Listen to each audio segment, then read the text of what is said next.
Hi, I'm Crystal, and today I'm going to be assembling the Sizzix Holtz Curio Box. This is a steel rule die that comes with a thinlet set as well. It has been on clearance lately, very inexpensive. This is an outline of the steel rule die from the packaging, and then this is the thinlet set that comes with it. I know that you can make a box without a die, but I am a sucker for a steel rule die and a big Holtz fan. So I like the thinlets, I like the steel rule die, and today we are going to make a box and assemble it. I've had this die for a while, and I have some thoughts. You need some lightweight cardboard, and then you need some thin copy paper. I have tried making this box from standard cardstock, and what I have found is that if you make this with cardstock, it is too loose. So we just have this food box that I've trimmed down. That's plenty of lightweight cardboard to make this. I'm going to get out my Big Shot. We're going to use standard size plates. Sizzix does sell extended length plates for long dies. You don't need those. Do remember to put the outside print face down. So if you like the print on your cardboard, if you're using a Kleenex box that's pretty or something, the print you want on the outside goes face down. I'm going to cut out 1/2 of this steel rule die at a time, and that's why you only need the standard size plates. After I cut out the lightweight cardboard, I'm going to cut out the copy paper. Now I'm going to shift to the standard multi-purpose platform. If you've got a magic mat, you can use it. If you don't, you can put your bottom plate in. I do like the magic mat for cutting thin dies. Next, I'm going to use one of the thinlets to cut a hole in the top piece.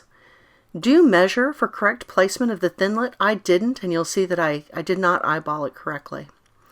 So after I cut this hole out of the copy paper, the decorative paper, I'm going to line up the decorative paper with the lightweight cardboard, and I'm going to mark where that hole is so that I can cut it out in the same place. I do think this is easier to get correct with the oval than it is with this fancy frame, but you can do it with either one of the thinlet sets. You just have to mark carefully and then put the die down over your markings. Now once I've got that in place, I am going to tape it down to make sure that the die doesn't shift, and then I'm going to cut out that same hole in the structural layer of this box. Once I've done that, I'm going to check to make sure that the hole lines up in the decorative paper and the structural paper. I did not get it quite right, but I'm just going to mark the little bit that is showing of the underneath layer and use the die again to cut out that hole a little bit better. Now we're going to fold along the score lines. I just take the cardboard to the edge of my table and fold against the edge of the table. You get a nice crisp fold. You don't need a scoreboard for this. I mean, if you've got one, sure, but it's really not necessary. Now, we're going to cover this with decorative paper anyway, so I'm just going to use regular clear tape to tape this box together. At this stage, you want to make sure that the box is square. It is not going to get more square later, so you want to make sure that you're square at this stage, or else your box is going to be wonky. I mean, there's some charm in that.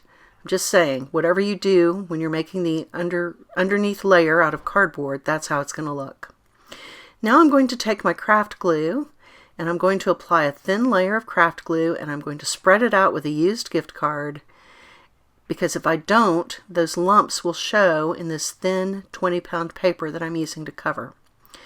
I think if you use printed paper like a digital kit, this is a great application for a digital kit.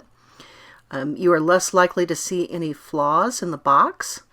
I'm using plain paper so that you can see everything, but a little bit of a pattern would hide any flaws. Once I've got the glue spread out, I'm just applying that decorative paper, and I'm going to move on and do the top the exact same way I did the bottom. I'm going to fold my score lines against the edge of the table on all 4 sides as well as the tabs. Then, since I'm covering this box anyway, I'm going to go ahead and seal the corners with clear tape. Again, you want to make sure that you get those corners square because they will not get more square later. And once I've got the tape in place, I'm going to again use that thin layer of craft glue to attach my decorative paper to the box. Now this is when I realized I really should have measured when I put that thinlet down, because I did not get the sides even. I do think that's easier with the oval than it is with the frame, but we're going to soldier on. Now you can cut the tabs off. You don't really need them on the paper layer. I left them in place. Either way is going to work just fine, but you do want to spread the glue out, of course. Once I've got everything spread out, I'm going to push down that decorative paper, and the box is largely done at that point. Now when I've made this box using cardstock, decorative cardstock, I found that the box was so loose that the top and the bottom would not stick together. I found that if I made it using lightweight cardboard, we got a much better fit, but of course the lightweight cardboard is often not decorative, and it does sometimes crack when you fold it along the score lines. So that's why I've gone to this combination of lightweight cardboard and decorative 20-pound paper to make the box in the end, after making multiple of these. But with this combination, you get a nice tight fit on the box, not too tight, not too loose, it doesn't fall apart. You can get the paper on there quite nicely. You do end up with a little bit of that base cardboard showing. So keep that in mind when you're deciding which side is up and which side is down as you cut the box. You can see that little bit of an edge of the base layer showing.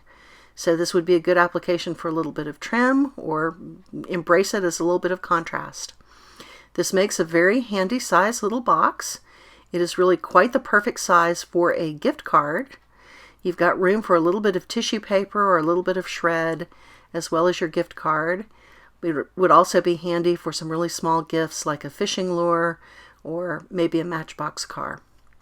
So I've made several of these now, and I really enjoyed this die. I hope this has been useful to someone, and I thank you for joining me today.